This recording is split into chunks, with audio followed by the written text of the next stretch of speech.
Hey, everybody, welcome back to another Motivation Monday podcast for Monday, November 20th, 2017, the Monday before Thanksgiving. Hope everybody has a great short work week and gets to see their families this week and has a great time, eats lots of turkey, and gets lots of practicing done. Remember that part of it, right? Okay, let's jump into today's episode. So, today's episode might sound kind of crazy to everybody, and I'm fully aware of this, but I'm going to give some of my reasoning behind it. So, you'll see I titled the episode Practicing Time Savers. So, you're probably thinking these are some shortcuts to get some stuff done faster, but it's not. It's something that has to do with conservation of time. So, today I want to talk about something that I learned from the great James Moody. When I was at the University of New Hampshire, I got to hang out with James Moody for about 4 days in a row back in 2005. And what I would do is every single day I would go to his hotel room and hang out with him for a while, and he'd give me somewhat of a lesson for a couple of hours. And we generally just hang out and talk about music and play saxophone together, which was one of the most valuable experiences of my whole life. But something funny happened when I went to his hotel room every day. I would walk in, and he would have his horn out set up. It was clear that he had been practicing for a while. He'd have music books and manuscript paper spread all over the bed. He was clearly, getting into some stuff already. But the one thing that I noticed was that every day he would have the TV on CNN. And when I walked in the room, I thought it was so interesting. This jazz legend looked like he was deep in thought and really working on the saxophone very, very clearly, trying to learn something new every day at the age of almost 80, which is amazing in itself. But I asked him on the second day, I said, "Do you practice with the TV on?" And he looked at me and he said, "Of course I practice with the TV on." He said, "I got it. I feel like I have to watch the news every day, but I also need to spend the majority of my time practicing. So I watch the news while I'm practicing." And this kind of blew my mind wide open because, in my train of thought, you had to have all distractions turned off and you really had to be deep in thought. So I asked him about it a little bit more.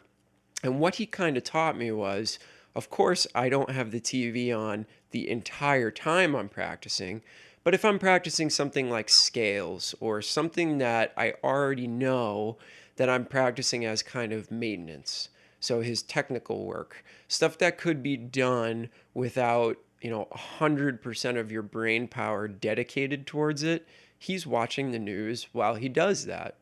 And then in, subsequent years, as I kept studying with more and more people and hanging out with more jazz musicians, I realized that a lot of people do stuff like this.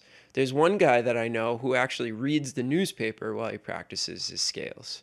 So that's something that I never even thought possible. But then I tried it, and guess what? You can actually read the newspaper while you practice something that's not taking, like I said, 100% of your brain power to complete. So if I'm trying to learn a new harmonic concept, if I'm trying to work on something that's extremely, extremely difficult, I'm not going to be watching TV or reading the paper, right? But if I'm practicing something, like I said, that is just maintenance work, so I'm trying to get the last 20 BPM out of a set of scales that I'm practicing, or I'm working on a pattern that's mainly using my ears and not really using my brain as much. Man, now I turn the TV on, I watch the news, or I will actually read the paper or read a magazine or catch up on some blogs or articles that I've been meaning to read. And this works marvelously because, watching the news or reading the paper or, reading some stuff online, watching some certain videos on YouTube that aren't music. These are things that I would do in my day anyways, and they used to add up and actually take a lot of time out of my day that maybe would get subtracted from my practicing or subtracted from something else in my life. Now, if I can actually fold them into my practice routine, that is a really, really wonderful thing. Because if I'm working on technical exercises for a half an hour a day of my practice routine, that's a half an hour of reading that I can get done, or news that I can watch, or something else that I would have done anyways. So I'm interested to hear if you guys do any of this kind of stuff and if it actually works for you. This may not be for everybody, and it's definitely not for everybody at every level. When you're just starting to get into this stuff and the technique work is not automatic and you don't have a clear system for going through everything, this might not work for you. So if you try it and you find that, oh man, I just can't do this while I'm practicing, that's okay.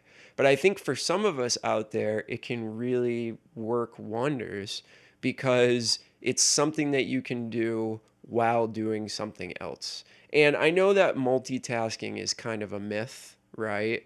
But it can work in certain situations. I'm a real believer in that.